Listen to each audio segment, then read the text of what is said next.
Tamara de Lempicka was a Polish artist who spent her working life in France and the United States. In the years between the wars, she lived and worked in Paris, a place of high style and lascivious behavior, where she depicted the shifting morals of a society where nothing was precisely what it seemed. She is best known for her polished Art Deco portraits of aristocrats and the wealthy, and for her stylized paintings of nudes. Her highly collectible paintings are today potent symbols of a bygone era, capturing the sensuous glamour and decadence of the 1920s. She painted women from a female perspective, as powerful figures in charge of their own bodies and minds. Her style was as radical as its content, combining elements of Art Deco with Cubism and Futurism, making her a hugely influential trailblazer. Tamara de Lempicka was born Maria Gerwig-Gorzka in 1898 in Warsaw, to a wealthy Polish mother and a cosmopolitan Russian father.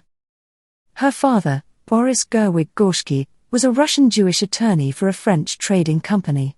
Her mother was Malwina Dekola, a Polish Jewish socialite who came from an affluent Polish family and had lived most of her life abroad. When Maria was young, her parents divorced. She and her elder brother Steinchuk and her younger sister Adrienne were raised in Warsaw by her mother and her grandparents, who were members of the social and Polish cultural elite. In 1911, her mother sent her to a boarding school in Lausanne in Switzerland. Soon she was bored with school, so she invented an illness and took a year off. She traveled with her grandmother on a grand tour of Italy, taking in the sights in Monaco, but falling in love with the Italian Renaissance paintings she saw in the museums of Rome and Milan. In 1914, as a protest when her mother married for a second time, Maria refused to go home to Warsaw during the summer holidays. Instead, she stayed with her wealthy aunt in St. Petersburg. All this high living gave the young girl ideas on how she wanted to live, and what her future might be. Maria met her future husband, Tadeusz de Lempicka, an attorney from a noble family, at a fancy dress ball organized by her uncle. In 1916, she convinced her uncle to allow her to marry Lempicka, who was 7 years her senior. The lavish wedding was celebrated at Maria's family's expense, in the Catholic Chapel of the Knights of Malta in St. Petersburg in 1916, on the eve of the Bolshevik Revolution. Soon after she married Tadeusz Lempicka, Maria changed her name to Tamara de Lempicka. She believed her new name had a more aristocratic quality, displaying the sophistication and elegance she wanted to project to the world. In September of that year, Tamara and Tadeusz had a daughter, Maria Kristina, who became known as Kizet. The Russian Revolution in November 1917 overturned the couple's comfortable life. In December 1917, Tadeusz Lempicka was arrested in the middle of the night by the Bolshevik secret police.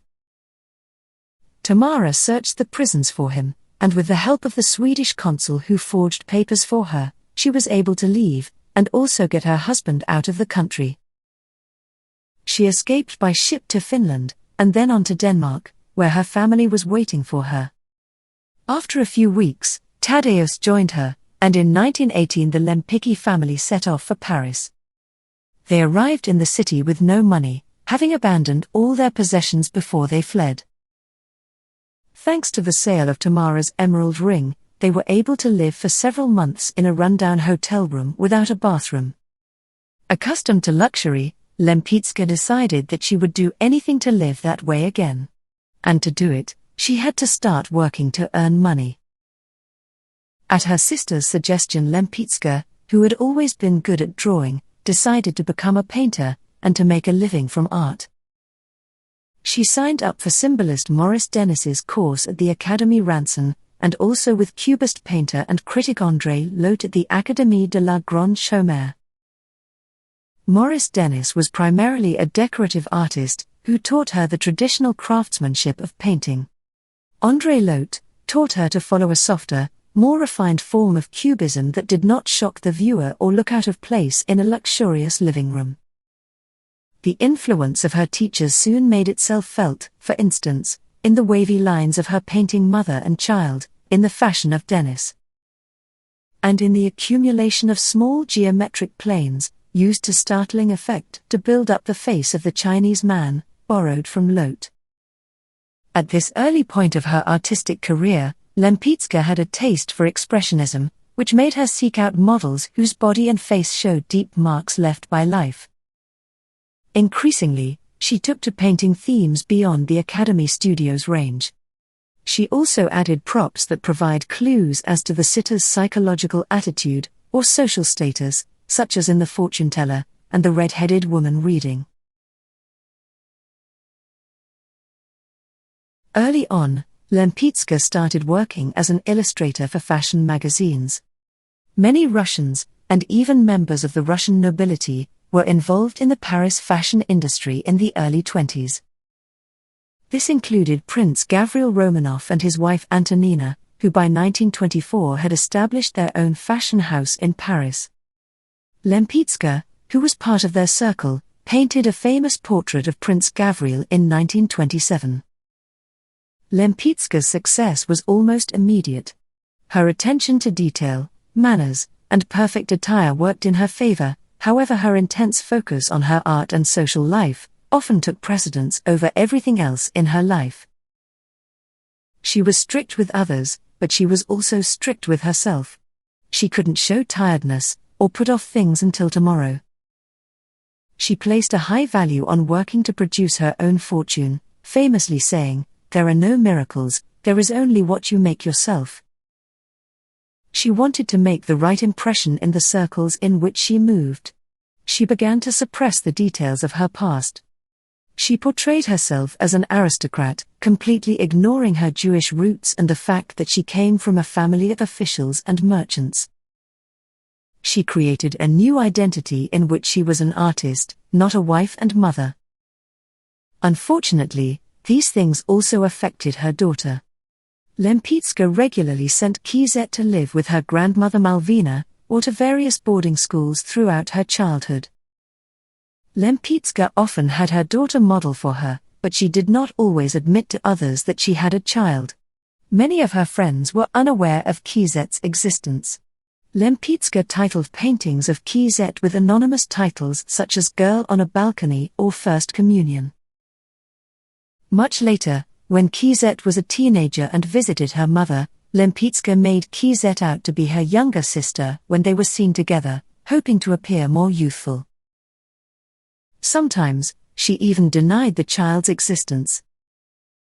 "I have no children," she said. "My children are my paintings." Kizet de Lempicka was ignored, rebuked or kicked by her mother, even into middle age. First and foremost, Lempicka wanted to be acknowledged for herself and her artistic talent. She did not acknowledge any guiding authorities or sources of inspiration. She wanted to present herself as being an individualist. Her first paintings were sold by the Galerie Colette Weil, which established her as a promising young painter. Starting in 1922, she participated in various exhibitions, such as the Autumn Salon and the Salon des Tuileries, both of which attracted large crowds, and received a great deal of press coverage. The salons were still the most important platform to be seen and to sell. For the next 2 years, Lempicka continued to explore the human figure in a series of monumental nudes. Still attracted by expressionism, she preferred models with gnarled, muscular bodies, or occasionally extremely virile female figures, in strong contrast to the dreamy young women she portrayed at other times. She exhibited this painting, Portrait of a Young Lady in Blue Dress, in the 1922 Autumn Salon. The work depicts Lempicka's close friend and lover, Ira Perrott, wearing a blue gown and seated against a pile of cushions. It illustrates Lempicka's interest in large areas of flat vivid color at the time, but is otherwise traditional in style. Other works from that year show her experiments. In Portrait of a Polo Player, thought to be her husband, the outlines are thicker, and the brushstrokes are more apparent. While her painting, Portrait of a Little Girl with Her Teddy Bear, in which she depicts her daughter, eliminates outline completely, and uses brushstrokes to delineate the figure. she gradually began developing a personal style, as shown in works such as her Sadness and Woman with the Black Dress. Her style evolved very rapidly during these years, from the heavy brushwork of her beginnings, to a smoother technique and to lighter colors, which she deliberately restricted for the sake of harmony. She often used formal and narrative elements in her portraits, and her nude studies included themes of desire and seduction. In this painting, the two friends display themselves in front of a futuristic scene, a 1920s fantasy of sex in the city. Success lent Lempicka wings, encouraging her to work and exhibit tirelessly. By now she had found a certain signature style, a highly original and effective synthesis of mannerism and neo-cubism. A style that was well matched to the era in which she lived. In 1924, her work was shown at the Salon of Modern Women Artists in Paris, and in 1925 she had her first solo exhibition in Milan. Lempicka was extremely productive, often working 9-hour days that might include 3 different sessions with models. While modern in her approach, Lempicka liked to use old techniques, pricking out her outlines on canvases or panels, heavily coated with gesso. Her work of this period conveys the pleasure of using tonal gradations to model the spheres and cylinders with which she built up the bodies of her figures. Liking a certain monumentalism in her work, Lempicka chose her female models accordingly. Whether naked or dressed, they are solidly and powerfully built, yet indisputably female. As her painting career expanded, Lempicka began having scandalous affairs with both men and women, particularly those whose portraits she painted. The sculptural forms of her nudes began to suggest the Italian Renaissance, but they also reflect her attraction to the female body as a symbol of power and sexual freedom. This painting, 4 Nudes, oozes eroticism and powerful femininity. The 4 women recline in a complex tangle of rounded, heavily modeled, and sharply outlined bodies. The robust, sensual figures with their sultry expressions remind us of the nude bathers of Lempicka's artistic predecessors, from Ingres and Delacroix to Matisse and Picasso. Critics have suggested that Lempicka's portraits during this period may take their inspiration from the call to order movement, which developed after the First World War. Artists had begun rejecting avant-garde styles and adopting more classical forms. Even so, her paintings project a dark and dubious glamour, more often associated with authoritarian rule. When she painted the Duchess of La Salle, the Duchess is in jackboots, one hand thrust into her pocket, in an attitude of menace. It is a tremendous portrait, painted with the theatrical confidence of Lempicka's best works. Her distinctive merging of eroticized Italian Renaissance figures with elements of Art Deco proved immensely popular. Hugely prolific, she held a series of solo exhibitions, as well as establishing a steady stream of portrait commissions from members of Paris high society. Her background of social confidence and ease was to prove an advantage to her as a portraitist. She confronted her sitters on equal terms. Commenting on her own art, she said, "My goal is never to copy. I want to create a new style, with luminous and brilliant colors, and rediscover the elegance of my models." Part of what made Tamara de Lempicka's work so successful was her conformity with what might be described as a fascist aesthetic. Her paintings were monumental, exhibiting the stylized realism that developed from old European art. The subjects of her works, the royals, the actors, the bored wives of bankers, represented the elite and the wealthy. She showed them detached from reality, in a social bubble filled with drugs, champagne, and gossip. Her breakthrough came in 1925, with the International Exhibition of Modern Decorative and Industrial Arts, which later gave its name to the style Art Deco. The term is an abbreviation of the French arts décoratifs, and has been used in the art world since 1966. Unlike Art Nouveau, which relied on natural organic forms, Art Deco artists worked with straight lines and geometric forms, cold tones, and glossy metallic surfaces, celebrating the century of new technology, machinery, and speed. In 1926, she exhibited her paintings in two of the major venues, the Salon of the Tuileries and the Salon of Women Painters. Here, Lempicka's work was spotted by American journalists from Harper's Bazaar and other fashion magazines, and her name became known. As the critics raved, mother and daughter went to Italy to study the classical masterpieces, and Lempicka had her first major solo exhibition in Milan, organized for her by Count Emanuele Castelbarco. For this show, Lempicka painted 28 new works in 6 months, including portraits of the Duchess of La Salle and the Marquis of Afflito. During her Italian tour, she took a new lover, the Marquis Sami Pisenardi. The handsome Marquis stands as one of Lempicka's few male companions to be immortalized in a portrait. A descendant of Italian nobility and an avant-garde musician, Sami was the subject of numerous paintings by the infatuated artist. Sporting a wide-lapelled coat and a fur collar, conveyed through thick impasto paint, Sami is every bit the emblem of masculine fashion. While Lempicka would take numerous lovers throughout her life, the Italian clearly held particular importance, as his portrait stayed with her for over 30 years. In Italy, Lempicka was invited to meet the famous Italian poet and playwright, Gabriele D'Annunzio, Europe's #1 novelist, dramatist and lover. Lempicka visited him twice at his villa on Lake Garda, seeking to paint his portrait. He in turn was set on seduction. After her unsuccessful attempts to secure the commission, she went away angry. D'Annunzio also remained unsatisfied.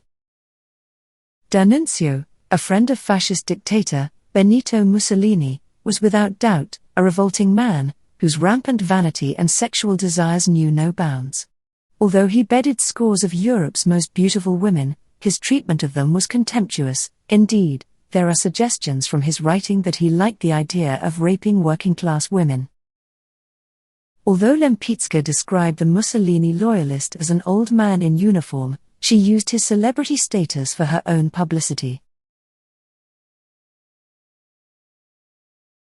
Obsessed with her work and her social life, Tamara de Lempicka neglected her husband, and only saw her daughter Kizet during school holidays.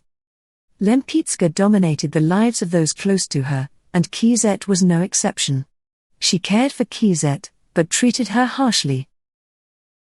The few weeks she did spend with her daughter each year, she spent intensely, and Kizet came to long for those times on the Italian lakes, or in Spain or Greece, when her mother was hers alone.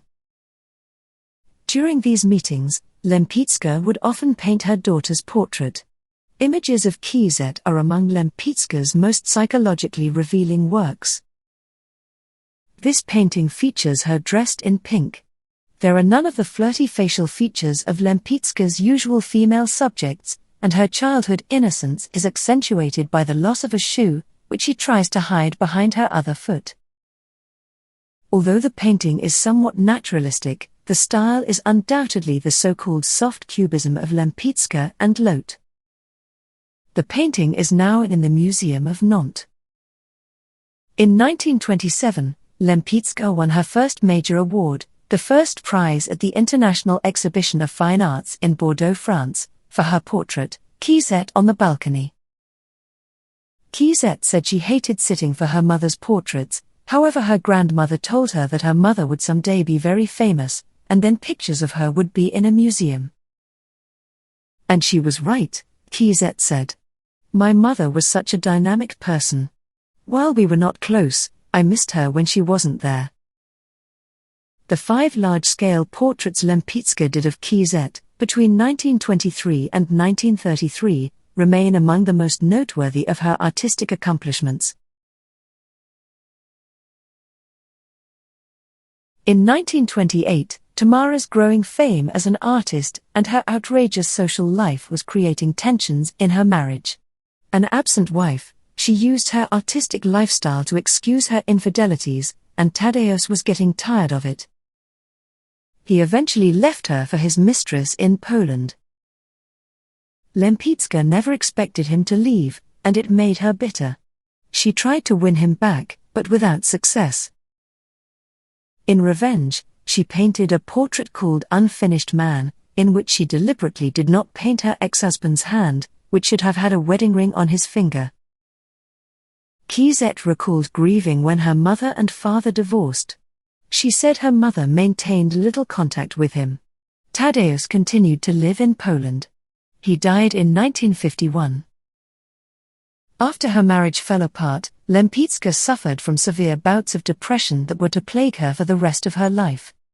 She began to look for solace and companionship in the European avant-garde celebrity set. She was only interested in those she considered the better class of people, the aristocracy, the wealthy, the intellectual elite. She had the feeling, perhaps typical of driven people, that she deserved everything which came her way, and this gave her the freedom to mingle only with those who could help her, or pander to her ego in some way. She was particularly drawn to Paris's lesbian and bisexual women-only afternoon salons, where she befriended influential figures including Vita Sackville-West, the inspiration for Virginia Woolf's book, Orlando, and Natalie Barney, credited with inspiring another queer novel, The Well of Loneliness. They apparently spent the afternoons talking, sniffing cocaine, and drinking slow gin fizzes laced with hashish.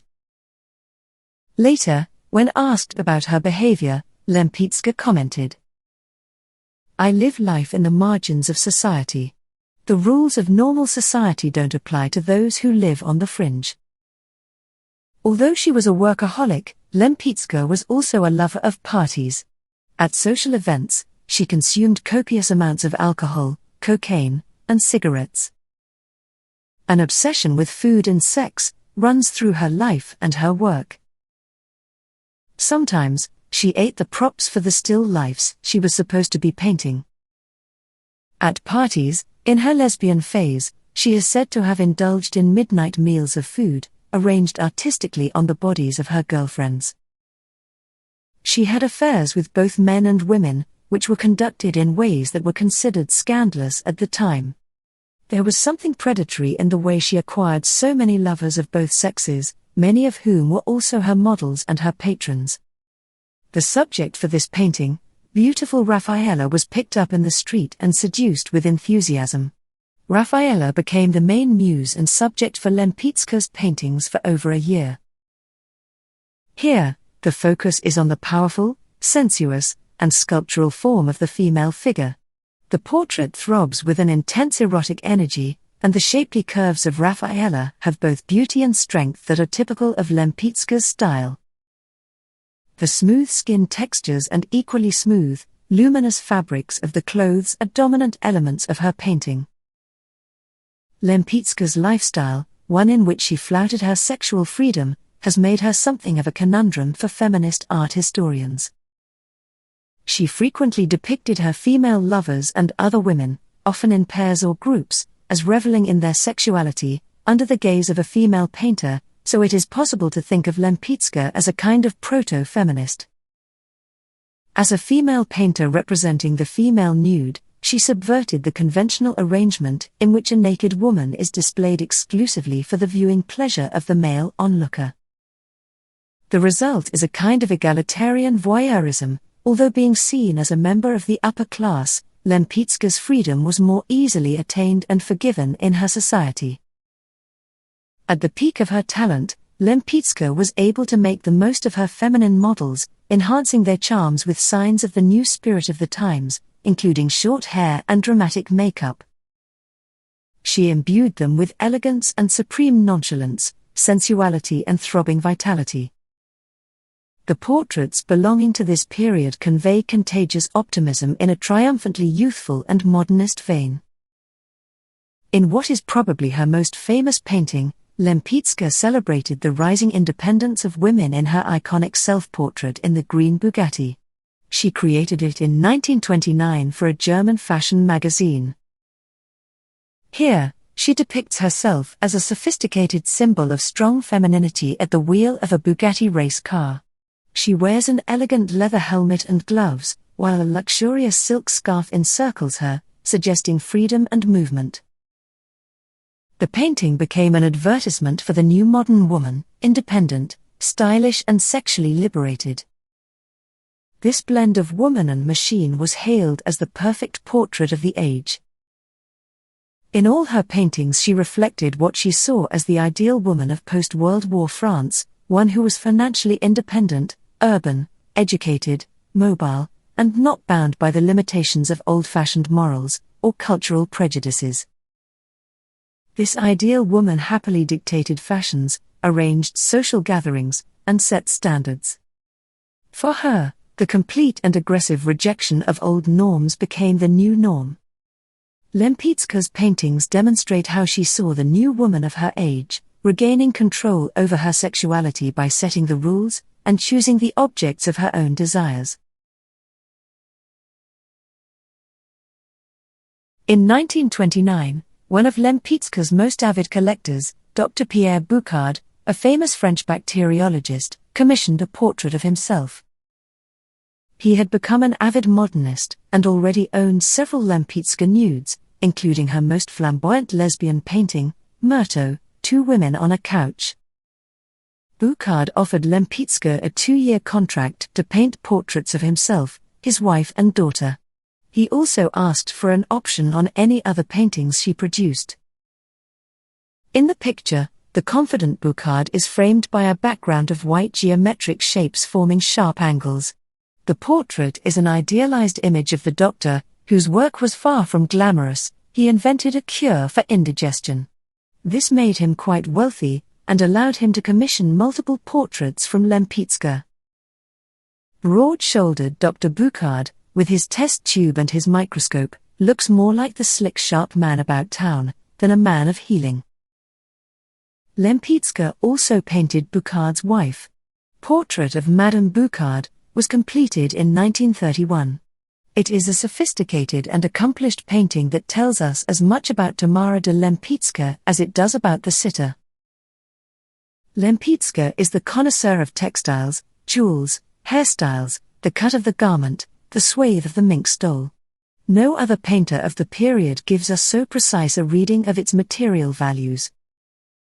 Madame Boucard is posed like a Renaissance courtesan, her deeply cut neckline and oyster satin bodice, suggesting a figure of wealth and power. In this painting, Lempicka portrays the daughter of her wealthy clients. In the background, we see Boucard's boat at anchor in the port. It is a very faithful reflection of the lifestyle enjoyed by the upper classes in the late 20s. This sudden financial stability allowed Lempicka to buy a 3-story house and studio on the left bank in Paris. She commissioned its refurbishment by Robert Mallet Stevens, the most brilliant French modernist designer of the time.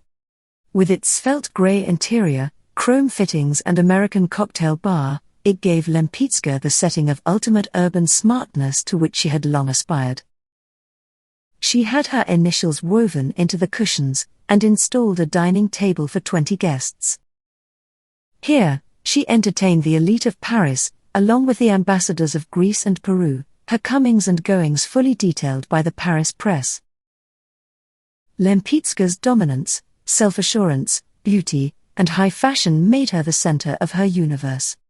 She played her own Art Deco goddess of desire, here displaying her slender body outstretched on a divan. She despised everything that was bourgeois, mediocre or pretty. She dressed luxuriously, so as to dazzle her fans, while shrouding her past in a veil of mystery, only to emerge as the modern, bewitching, sophisticated and decadent beauty that she was. She paid attention to how she dressed, making sure that the best photographers took her photos, and then she sent them to reporters.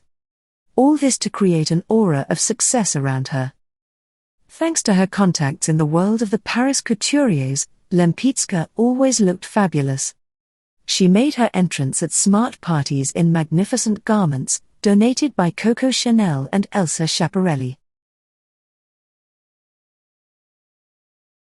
In 1928, Lempicka met Raoul Kuffner, a baron of the former Austro-Hungarian Empire, and an art collector. He didn't have an ancient title, His family had been granted it by the Austro-Hungarian Emperor, Franz Joseph I, as his family had been the supplier of beef and beer to the imperial court. Kuffner owned properties of considerable size in Eastern Europe. Baron Kuffner commissioned Lempicka to paint a portrait of his mistress, the Spanish dancer Nana de Herrera. After its completion, Lempicka and the Baron, who was married, began a relationship. He bought her paintings between 1929 and 1933, and made her rich. In 1929, Lempicka painted Women Bathing, which critics have likened to a left-bank version of Jean-Dominique Ingres's 1859 harem composition, The Turkish Bath. Lempicka's style in this painting is a blend of refined cubism and French neoclassical tradition, with a sensual sheen to the skin that is reminiscent of Renaissance Italian painters. The shallow background of the picture, which is typical of post-cubist compositions, has the effect of making the women feel compressed within the space, thereby heightening the feeling of eroticism. Indeed, one critic has suggested that Lempicka's close cropping of the picture is done on purpose to give the viewer, presumably female, the experience of joining in the fun. While she incorporated the geometric faceted forms of Cubism, Lempicka's work is more often described as Art Deco. Her emphasis on soft modeling achieved a more sensuous effect. The bodies of her sitters appear as elegant artistic objects, as much as human figures. These polished portraits seem more decorative than serious art. The Musician is one of Lempicka's genre paintings. It draws on a distinctly traditional theme, allegorical representations of the arts. In this case, music is depicted as a beautiful and elegant, red-haired woman, absorbed in music making. In 1929, Lempicka's painting of Kizet's First Communion won the bronze medal at the Exposition Internationale in Poznan, Poland. Executed in oil on canvas, using neoclassical invisible brushwork, this piece is a notable example of the Art Deco style. It depicts Kizet in a moment of pious reflection. The girl's expression is serene and contemplative, adding a sense of solemnity to the piece. The use of light and shadow highlights the folds of the fabric, emphasizing the meticulous detail characteristic of the Art Deco style. The background remains dark, ensuring that the viewer's focus remains on the central figure, enhancing the sense of intimacy and devotion conveyed through the portrait. Obsessed with work, Lempicka informed her mother and daughter that she would not be returning from America for Christmas in 1929. Malvina was so angry over Kizet's disappointment that she burned Lempicka's enormous collection of designer hats. Kizet watched them burn, one by one. Lempicka was an artist and a mother in that order, and her daughter's life, like her own, was ruled by the major dictum of what is called the artist's hunger. Work, before all. Lempicka's career continued to flourish as she took on ever more prestigious clients, famously painting King Alfonso XIII of Spain, and Queen Elizabeth of Greece. In the same year, Lempicka's work was exhibited in the United States for the first time, at the Carnegie Institute in Pittsburgh, to great acclaim. She was in New York City, working on a number of commissions, when the stock market crashed. Despite the financial crisis bringing an end to the raucous era in which Lempicka had made her name, she stayed 5 months, and found time to paint several superb portraits, and to finish studies of skyscrapers.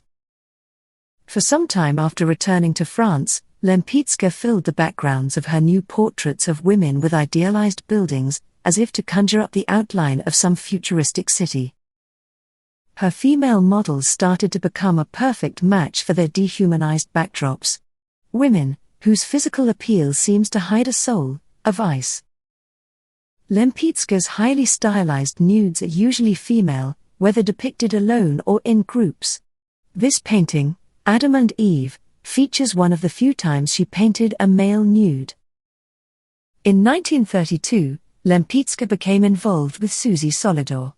The openly gay lesbian, was a notorious womanizer and exhibitionist.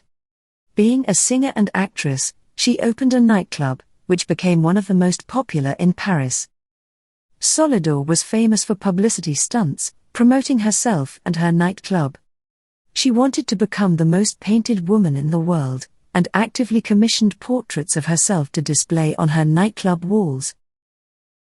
She posed for over 250 pictures by artists including Georges Braque, Pablo Picasso, Man Ray, Francis Picabia, and many more. Solidor's most famous portrait was painted by Tamara de Lempicka, who became her lover. When Solidor asked de Lempicka to paint her, she agreed, but only if it would be a nude portrait. The painting was finished in 1933. In 1934, shortly after the death of Baron Raoul Kuffner's wife from leukemia, Lempicka and Kuffner married. He brought to the marriage a title, money, culture, and sought-after status. Kuffner also adopted Kizet, to whom he would eventually pass on the title of Baroness. Tamara's marriage to Baron Kuffner seems to have been happier than her first. He respected her as an artist, and supported her extravagant lifestyle. They both traveled, and had their own sexual partners. He sailed or hunted, while she dressed flamboyantly, painted and partied. However, once she became Baroness Kuffner, Lempicka lost direction. The urge for fame, and indeed subsistence, seemed to leave her. The age of Art Deco, in which she thrived, was over. Lempicka began to suffer bouts of deep depression. She lost nothing of her talent, but her production slowed. Some hints of her troubled state of mind had emerged earlier, and it was perhaps the tenderness of her feelings in 1930 that drove her to create her painting Saint Teresa of Avila, revealing a deep and personal insecurity. She began to see her earlier subjects as the last representatives of a decadent world, which was falling apart. They had become shadows, parading their boredom and conceit in a world which would soon cease to exist. She felt that she too would be condemned to disappear along with them. In the mid-30s, she went through hard times, suffering from deep depression. Her husband, Baron Kuffner, sent her repeatedly to the prestigious Bircher Benner Sanatorium in Zurich, hoping her illness could be cured. Still suffering, she wrote sorrowful letters to a faithful confidant, Gino Puglisi, an Italian airman whom she met in 1933. He lived in Sicily, where he is said to have directed an art gallery. Puglisi remained the artist's faithful friend until the day of her death. Anxiously aware that all her reference points were dissolving, Lempicka underwent several major moral crises, calling all her certainties into question. By 1934, such was her distress that only religious subjects interested her, inspiring a series of resigned and tear-streaked portraits of the Madonna. Lempicka seems to have venerated Saint Anthony rather specially, for she produced 3 replicas of this painting. In fact, the portrait shows her psychiatrist at the Zurich clinic, where she was treated for depression. Lempicka painted this work following a spiritual retreat at a convent in Tuscany. During her stay she met an elderly nun. On her face was the suffering of the world, she said. So terrible to look at, and so sad. I rushed out of the room. She later turned her recollection into this moving portrait. Believing Mother Superior to be her best work, she would not agree to sell it for any amount of money, eventually donating it to the Museum of Fine Arts in Nantes, which had been the first museum to purchase her paintings. Critics did not always agree, referring to these works as low-grade emotionalism. Another wrote, "The Baroness's more virtuous subjects are lacking in conviction, when compared with the sophisticated and gallant works on which her earlier glory had been founded." Returning constantly to the art of the Renaissance, Lempicka began to test herself against the work of the old masters. She made a number of replicas and compositions inspired by paintings she had seen in museums or in books. The title of this painting is a reference to the period of flourishing art and culture of 15th century Italy. Here, Lempicka combines the refined proportions and stylized forms typical of Renaissance art with her own modernist sensibilities. She often described her childhood experiences in Italy as pivotal to her artistic development. Visiting cities like Florence and Rome opened her eyes to the treasures of Renaissance art. Susanna Bathing marks Lempicka's return to painting sensual nude women, although the theme is still emphatically religious. The story, which is from the Book of Daniel in the Bible's Old Testament, was a favorite of Renaissance and Baroque artists, with its underlying emphasis on voyeurism. In the story, two well-respected town elders spy on the virtuous Susanna as she bathes. Lempicka's Susanna clutches at the white garment resting near her as though she may at any moment pull it toward her to cover herself. Lempicka's paintings during this second half of her career are far less openly sensual than her earlier work. In the late 1930s, the political terrors of Europe began to make themselves felt. Lempicka and the Baron, who were on holiday in Austria, were appalled to have their breakfast on the hotel veranda interrupted by a singing parade of Hitler Youth. Despite her earlier association with many famous fascists, Lempicka was never a supporter of Hitler. On the contrary, soon after he seized power, she convinced her husband to sell parts of their property and move to the United States. The vision of Germans marching and chanting slogans scared her. In 1939, the couple emigrated to America and settled in Beverly Hills in California. Kizet, meanwhile, remained at her school in Europe. The pair leased the villa of the film director King Vidor in Coldwater Canyon, and despite the hassle of settling in and preparing shows in New York, San Francisco, and Los Angeles, Lempicka managed to find time for several very ambitious creations, such as Wisdom and At the Opera, both of which she had started before leaving Europe. Lempicka quickly made friends, claiming she visited the stars on their Hollywood sets and met celebrities such as Charles Boyer and Tyrone Power.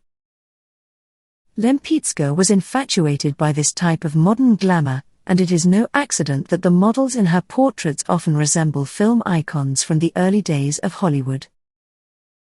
One often repeated story is that she was thrilled to once be mistaken for the film actress Greta Garbo.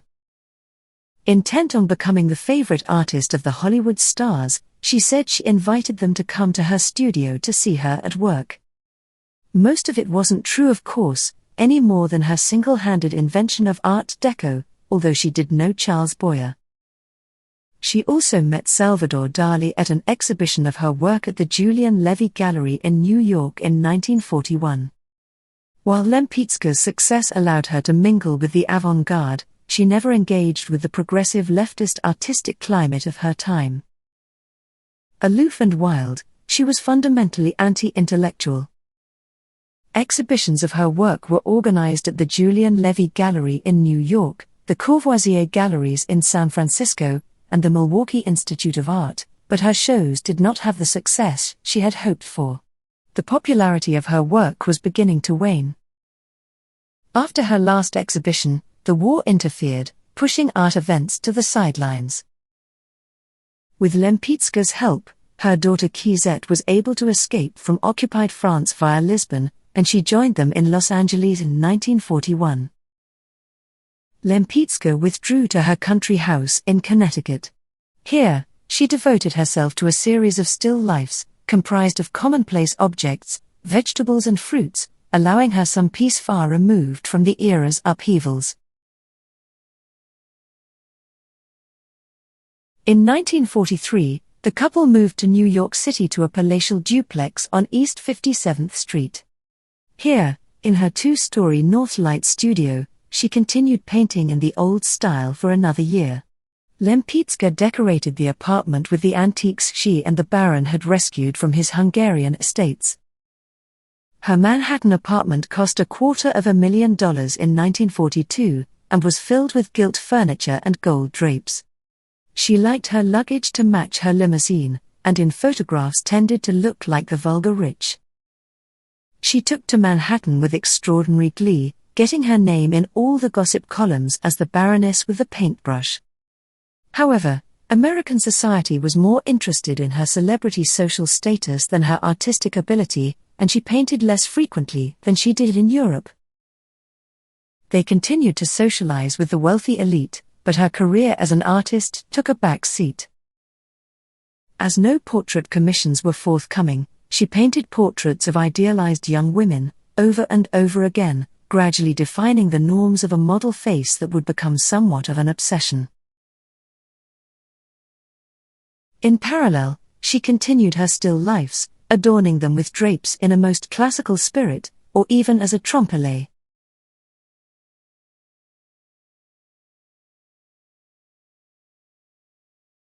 With the return of peacetime after the horrors of war, a more somber mood took over, and the glamorous decadence of her art no longer seemed fitting. This was a change of pace that Lempicka, the self-indulgent socialite, struggled to accept. She continued a frenetic social life, but she had fewer commissions for society portraits. Her Art Deco style began to look anachronistic in the period of post-war modernism and abstract expressionism. At the time, Lempicka described her paintings. "My work was clear and finished. I looked around me and could only see the total destruction of painting. The banality to which art had sunk gave me a feeling of disgust. I was searching for a craft that no longer existed. I worked quickly with a delicate brush. I was in search of technique, craft, simplicity and good taste." She tried abstract expressionism unsuccessfully, and was reduced to the role of a curiosity, the painting baroness. She had lost her bite and direction as a painter. The result was depression, which the aging femme fatale covered up with a strenuous social life. She had solo retrospective exhibitions at respectable galleries, but seemed to move from painting to a leisured life. She never again became the star she once was, in Paris. Lempicka continued to experiment, introducing elements of surrealism in paintings such as Surrealist Hand, and in some of her still lifes, such as The Key, painted in 1946.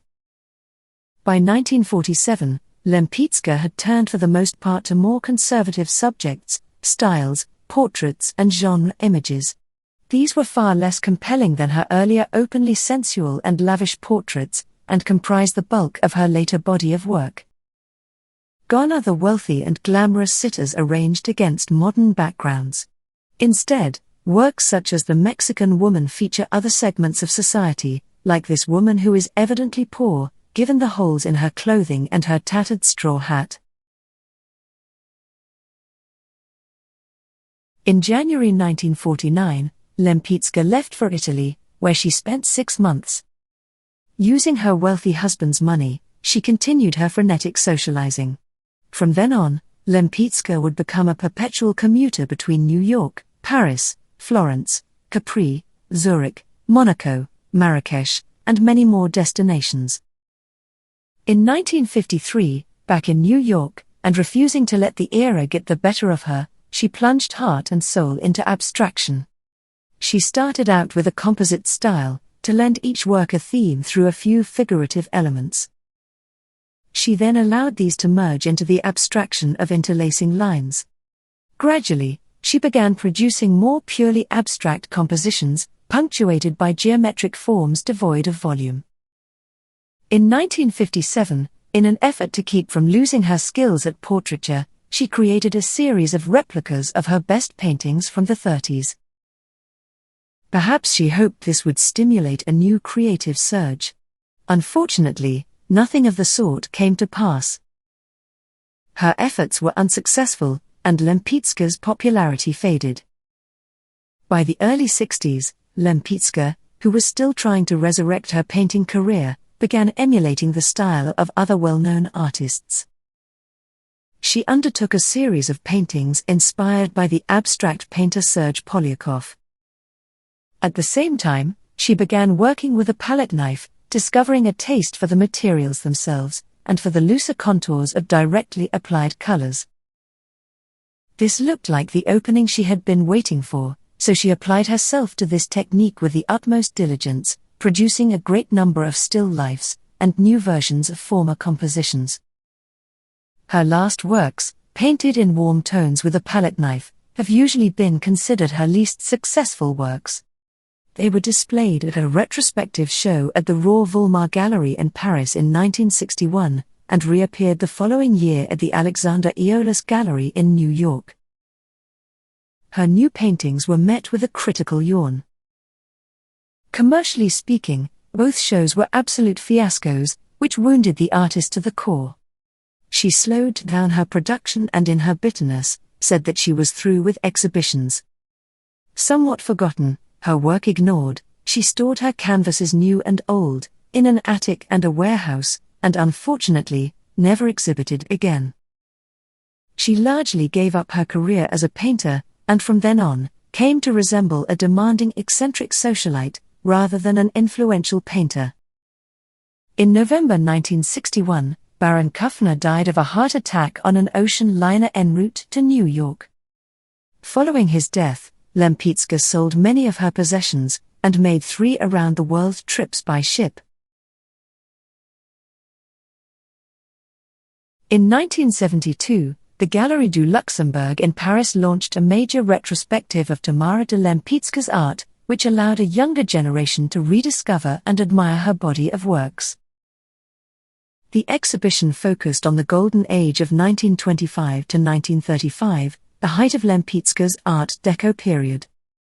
Lempicka managed to return to Paris to enjoy this last victory lap in the city that saw her ascend to fame. The extent of the show's success came as a surprise, and rewarded the artist with the feeling that her work was once again appreciated on the art market. Indeed, it became very much in demand. In 1978, Lempicka moved to Mexico, buying a beautiful house in the town of Cuernavaca, in a fashionable neighborhood. She had visited the town years before, when her daughter and her husband had holidayed there. She lived on a private street where the Shah of Iran's mother and sister also had a villa. She had servants who lived in the house and a woman who came once a week to do Lempicka's laundry. She spent her last years there, hoping her daughter would join her. As a kind of blackmail, she made a series of wills, sometimes cutting her daughter out completely. She loved Kizet, although she had dominated her throughout her life, while sometimes lavishing money on her. In old age, Lempicka was a bit of a fright, bedecked in floral dresses with matching hats, and too much gold. She despaired of growing old, and in her last years sought the company of young people. When Kizet's husband died in 1979, Kizet moved to Cuernavaca to care for her seriously ill mother. Lempicka's last days, a time of paranoia and an obsessive desire to control those around her, were easily the most painful and personal of Kizet's recollections. Tamara de Lempicka died in her sleep in 1980, in Cuernavaca, at the age of 81, with her daughter Kizet at her side. Lempicka had left precise instructions for a Catholic funeral and a novena of daily masses. After her cremation, Kizet scattered her mother's ashes over a nearby volcano as Lempicka had wished. In 1986, Baroness Kizet de Lempicka Foxhall wrote her memoirs, Passion, by Design. The Art and Times, of Tamara de Lempicka. After Lempicka's death, her art began to be collected by celebrities, such as Madonna, Barbra Streisand, and Jack Nicholson. Madonna owns 5 of Lempicka's most important paintings, including Andromeda, Nana Herrera, and Woman with Dove. In 1994, Barbra Streisand sold Lempicka's 1931 painting, Adam and Eve, at Christie's for $1.8 million. It had earlier been estimated to sell at $600,000. In 2018, Lempicka's 1929 painting The Musician broke the artist's auction record when it fetched $9.1 million.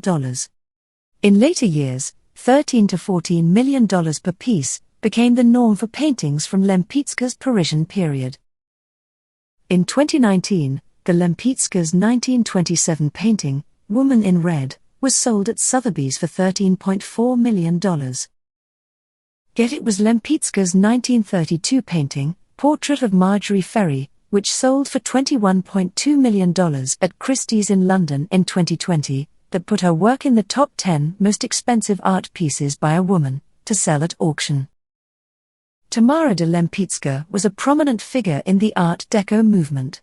She significantly influenced 20th-century art through her unique style and bold subject matter. Known for her distinctive blend of neoclassicism and modernism, Lempicka's work, characterized by its geometric forms, vibrant colors, and a sense of glamour, gives us a tantalizing glimpse into the world of high society in the Roaring Twenties.